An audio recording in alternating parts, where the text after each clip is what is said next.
अस्सलाम वालेकुम everyone, how are you all. उम्मीद है कि आप सब ठीक होंगे। I am here with lecture number 42 for inter part 1 and we have started unit number 3 that is gases. और इस चैप्टर में हम लोगों ने अपने लास्ट लेक्चर में बात की थी about the Dalton's law of partial pressure, जिसमें उन्होंने ये कहा था कि अगर हम लोग नॉन रिएक्टिव गैसेस का मिक्सचर लेते हैं और उनका जो प्रेशर होगा, इंडिविजुअल गैसेस का जो प्रेशर होगा, और उनको आपस में मिक्स करते हैं तो जो इंडिविजुअल गैसेस का प्रेशर होगा वो टोटल प्रेशर के में अपना पार्ट लेगा। ठीक है, यानी कि total pressure is equal to the partial pressure of all the individual gases in a mixture. लेकिन शर्त यहाँ पे क्या थी कि नॉन रिएक्टिव गैसेस होनी चाहिए, तभी अगर रिएक्टिव होंगी तो तब ये जो लॉ है ये सक्सेसफुल नहीं है। अब हम लोग बात करते हैं, today we are going to start about the calculation of partial pressure of gases, कि किस तरह से हम लोग partial pressure of a gas को कैलकुलेट कर सकते हैं। जो पार्शियल प्रेशर है वो हम किसी भी गैस का जो एक मिक्सचर में मौजूद होगी उसका हम लोग कैलकुलेट कर सकते हैं, लेकिन उसके लिए शर्त क्या है कि हमें उसका मास पता होना चाहिए। दूसरे नंबर पे हमें उसका मोल्स पता होना चाहिए along with the total pressure और total number of moles present in the mixture. तो यानी कि अगर आप लोगों को कहा गया है कि गैसेस का मिक्सचर है, जैसे हाइड्रोजन की गैस है, मीथेन है, ऑक्सीजन है, इस तरह डिफरेंट गैसेस हैं, उनका मिक्सचर है, और आपसे कहा है कि इनमें से किसी एक पर्टिकुलर गैस का आप पार्शियल प्रेशर फाइंड आउट करें, तो वो कहते हैं कि अगर ये नॉन रिएक्टिव गैसेस हैं तो हम इनका पार्शियल प्रेशर को आइडेंटिफाई कर सकते हैं। पर उसके लिए शर्त क्या है कि आप लोगों को पता होना चाहिए उस गैस के मास का, जिस गैस का आपने प्रेशर फाइंड आउट करना है उसके मास का पता होना चाहिए। उसके अलावा आपको उसके नंबर ऑफ़ मोल्स का पता होना चाहिए। दूसरे नंबर पे आपको ये पता होना चाहिए कि टोटल प्रेशर कितना है जो तमाम उस मिक्सचर ने डाला हुआ है, यानी कि all the sum total of all the partial pressures of gases. और उसके अलावा आपको टोटल नंबर ऑफ़ मोल्स, यानी कि सारी गैसेस के जो मोल्स हैं उनको मिला के जो टोटल नंबर ऑफ़ मोल्स बनेगा आपको उस मिक्सचर के पता होने चाहिए। अब हमें जिस तरह से हम लोग को रिलेशनशिप है, लेट अस सपोज कि we have a mixture of gas A and gas B. मान लीजिए कि अगर आपके पास दो गैसेस हैं ए एंड गैस बी, और आपने इनको आपस में मिक्स कर दिया, मिक्सचर बना दिया, और इस मिक्सचर को आप लोगों ने एक क्लोज कंटेनर में रखा हुआ है जिसका वॉल्यूम जो है आपने कहा है कि वी है। जो टोटल प्रेशर है, जो टोटल प्रेशर दोनों मिल के इस वक्त एग्जर्ट कर रही हैं, that is equal to 1 atmospheric pressure. ठीक है, और जो number of moles of gas A के नंबर ऑफ़ मोल्स जो हैं एन ए हैं, और बी के नंबर ऑफ़ मोल्स जो हैं एन बी से हम रिप्रेजेंट करेंगे। अगर हम लोग इनको एक स्पेसिफिक टेम्परेचर जो कि टेम्परेचर टी है उस पर मेंटेन करेंगे। ठीक है, यहाँ पे आपने बात क्या याद रखनी है कि आप लोग के पास टू गैसेस हैं, gas A and gas B. Volume और टेम्परेचर आप लोगों ने उनका कांस्टेंट रखना है, मेंटेन रखना है, जितना शुरू से लेकर एंड तक थ्रू आउट द एक्सपेरिमेंट या थ्रू आउट द एक्टिविटी या थ्रू आउट द कैलकुलेशन आप इसको सेम रखेंगे। पार्शियल प्रेशर दोनों का टोटल पार्शियल प्रेशर जो दोनों गैसेस मिलके करें दैट इज़ 1 एटमॉस्फेरिक प्रेशर। और अगर नंबर ऑफ़ मोल्स की बात करें तो गैस ए के number of moles n A से रिप्रेजेंट करेंगे, और गैस बी के number of moles n B से रिप्रेजेंट करते हैं। सबसे पहले हम लोग ये रिलेशन लिखते हैं फॉर द टोटल दोनों गैसेस के मिक्सचर की जो रिलेशनशिप है, P T is equal to n T R T, partial pressure total pressure of all the gases in a mixture, volume, total number of moles of all the mixture, ये R और T. ये था equation for the mixture of gases. अगर हम सिर्फ gas ए की बात करें तो उसका आ जाएगा pressure of gas A, then volume is constant, number of moles of gas A R and T. Similarly अगर बी की बात करते हैं, pressure of gas B, volume, then number of moles of gas B and R and T. So ये तीन equations हमारे पास आ गई हैं। एक थी टोटल नंबर ऑफ़ गैसेस की, टोटल मिक्सचर ऑफ गैसेस की, एक गैस ए की और एक गैस बी की। अब हम लोग जो फर्स्ट टू इक्वेशंस हैं उनको डिवाइड कर लेते हैं। ठीक है, डिवाइड किस तरह से करते हैं, हमारे पास ये फर्स्ट टू इक्वेशन है, दोनों को आपस में डिवाइड कर लेंगे। Then we can write it as P T V over P A V equals to n T R T over n A R T. इस तरह से हमने इनको डिवाइड कर लिया। अब जो कांस्टेंट होंगे जाहिर सी बात है वो कैंसिल आउट हो जाएंगे। वी और वी कांस्टेंट था, एक दूसरे को इन्होंने कैंसिल आउट कर दिया। आर टी और आर टी कांस्टेंट थे, इन्होंने एक दूसरे को कैंसिल आउट कर दिया। हमारे पास अब क्या टर्म आ जाएगी, P T over P A is equal to n T over n A. So this is our next term. अब हम लोग जो है इसको रीअरेंज कर सकते हैं क्योंकि हमें पार्शियल प्रेशर चाहिए था गैस ए का, ठीक है। तो हम लोग इसको ऐसे लिख सकते हैं, रीअरेंज करेंगे और we can write it as, हम लोग इसको इस तरह से लिख सकते हैं with the help of cross multiplication. हम लोग जब ए को लेके आएंगे, P A is equal to N A over N T multiply by P T, ठीक है। तो आप लोगों ने क्या किया है, P A partial pressure of gas A आपको चाहिए थी, इसीलिए आप लोगों ने पी ए को जो है एक साइड पे रखा है और बाकी इक्वेशन को आपने रीअरेंज कर लिया है। तो N A over N T into P T आ जाएगा आपके पास। उसी इक्वेशन से अगर हम अपना लेक्चर उसी इक्वेशन से हम अगर यहाँ पे कंटिन्यू करते हैं, ये इक्वेशन थी जो हमें बोर्ड रब करने से पहले अटेन हुई थी। Now we can write in the place of n A over N T, यानी कि total number of mole of A, total number of moles of B, total number of moles, ठीक है। इन दोनों को अगर आपस में डिवाइड करें तो हमारे पास वैल्यू आ जाएगी P A is equal to X A से इसको रिप्रेजेंट करेंगे और साथ में पी टी। यहाँ पे एक्स ए हमें बताता है mole fraction of gas A. Mole fraction का मतलब है mole of A divided by total number of moles, तो इसको कहते हैं mole fraction. N A over N T की जगह पे हम ये मोल फ्रैक्शन भी लिख सकते हैं और आप बाद में वैल्यूज़ निकाल के अगर आपको कोई स्पेसिफिक वैल्यूज़ दे दी गई हैं आप वो भी इसकी जगह पर लिख सकते हैं। तो जिस तरह से हमने पार्शियल प्रेशर ऑफ गैस ए निकाला है और उसको कैलकुलेट करेंगे ये वाला फार्मूला पुट करके, सिमिलरली अगर आप पार्शियल प्रेशर गैस बी का करेंगे तो वो भी इसी तरह से निकलेगी, partial pressure of gas B X B into P T. ये हो जाएगी हमारी partial pressure of gas B.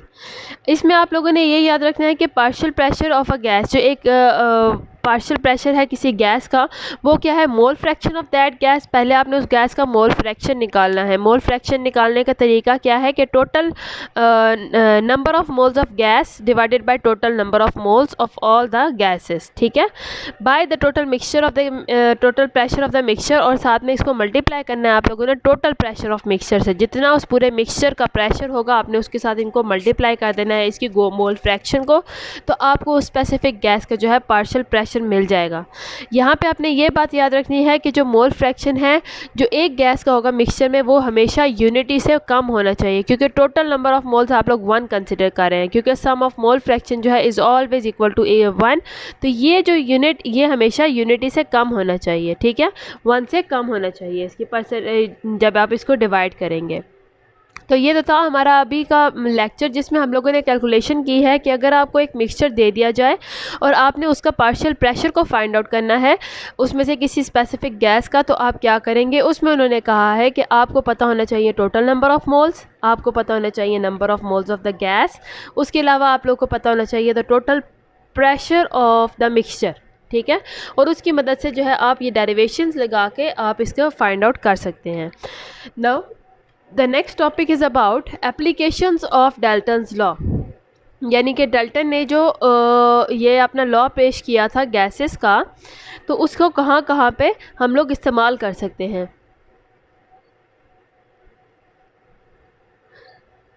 Dalton ने कहा था कि हम लोग अगर पूरे मिक्सचर के प्रेशर को जानते हैं तो उसकी मदद से हम लोग उस मिक्सचर के में मौजूद किसी एक स्पेसिफिक गैस के पार्शियल प्रेशर को भी फाइंड आउट कर सकते हैं उनके लॉ के हिसाब से।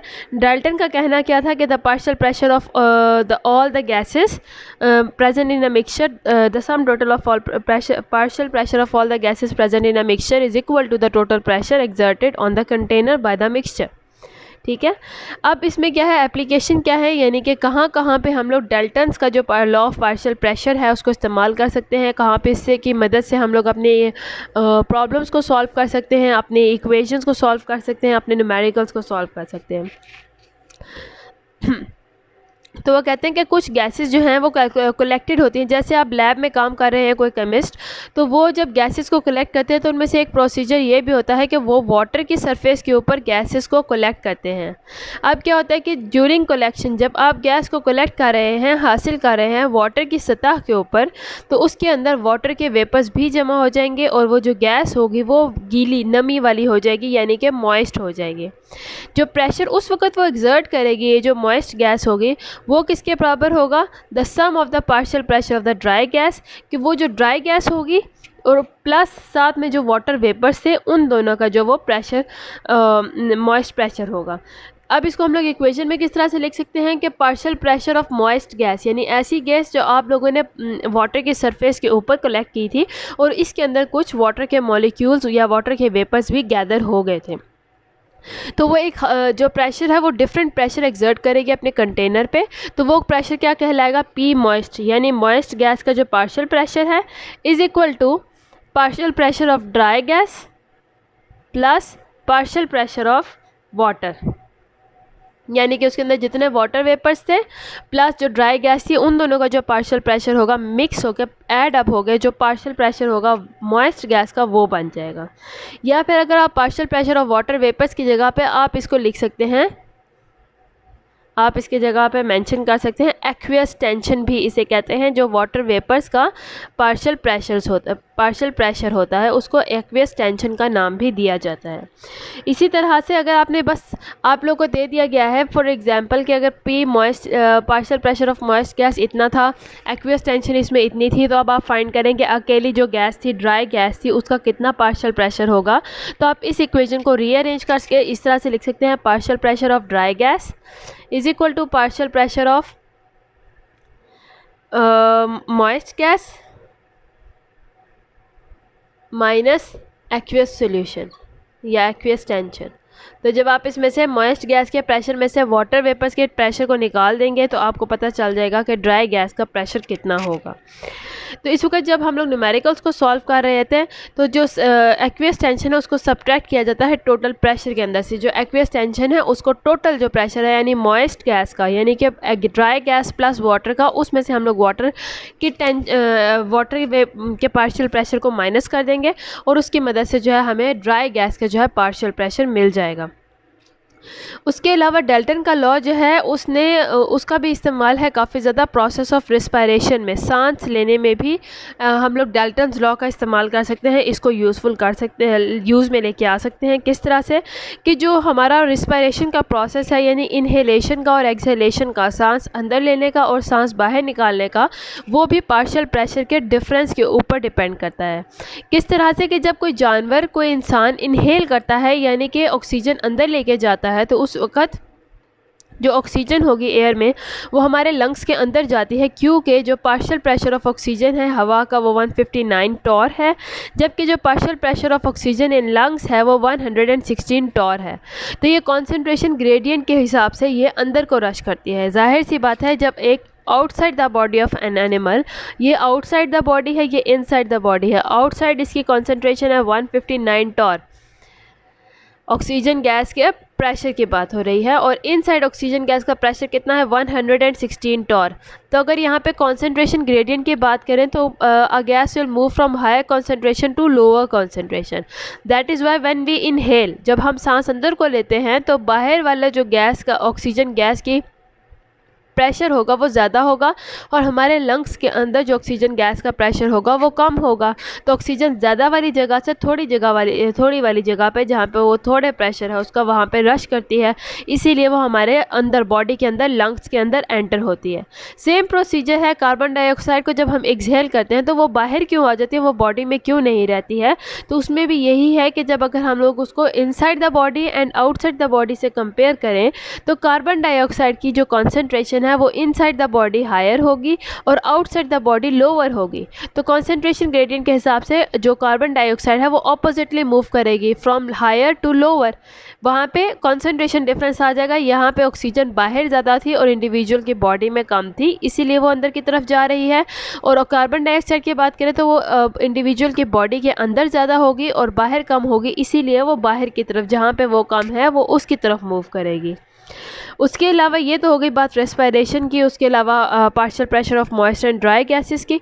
उसके अलावा अगर हम बात करते हैं हायर एल्टीट्यूड यानी कि ऊंची जगहों पे अगर आप चले जाते हैं तो वहाँ पे अक्सर जो पायलट्स होते हैं वो अनकंफर्टेबल ब्रीथिंग महसूस करते हैं, यानी कि उनका सांस लेने का जो कंफर्टेबिलिटी है या सांस लेने का पूरा प्रोसेस है, ब्रीथिंग प्रोसेस है, वो अनकंफर्टेबल हो जाएगा, उनको ज़्यादा इजी नहीं लगेगा सांस लेना।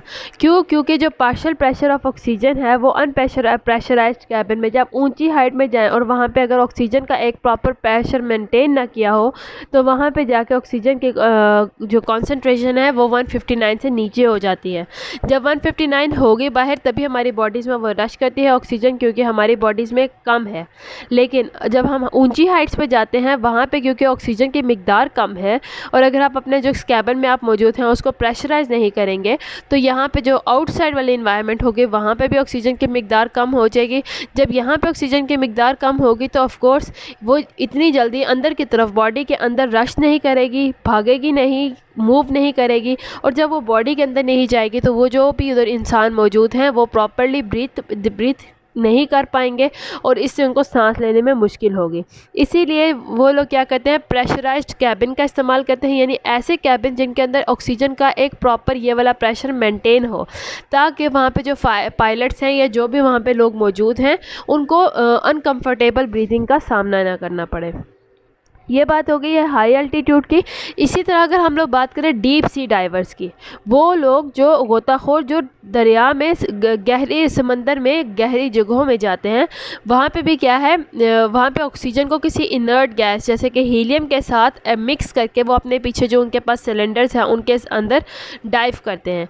क्योंकि जो हमारा समंदर है उसमें हर 100 मीटर के बाद जो ड्राइवर है वो एक्सपीरियंस करता है 3 एटमॉस्फेरिक प्रेशर कम उसमें हो जाता है, उसमें ऑक्सीजन का प्रेशर ज़्यादा हो जाएगा, इसीलिए वहाँ पे नॉर्मली एयर जो है वो आप ब्रीथ नहीं कर सकते हैं। अगर आप नॉर्मली हवा को जो है भर के ले जाएं, ऑक्सीजन को सिलेंडर में भर के ले जाएं, तो वहाँ पे वैसे ही ऑक्सीजन का प्रेशर ज़्यादा होना शुरू हो जाएगा और वो भी वहाँ पे अनकम्फर्टेबल ब्रीथिंग का सामना करना पड़ता है। इसीलिए वहाँ पे जाते हुए जो डाइवर्स होते हैं वो अपने सिलेंडर्स में ऑक्सीजन गैस के अलावा एक इनर्ट गैस को भी ऐड करते हैं जैसे कि हीलियम हो गई, ताकि वो ऑक्सीजन के प्रेशर को एक ख़ास पॉइंट तक मेंटेन करके रखें।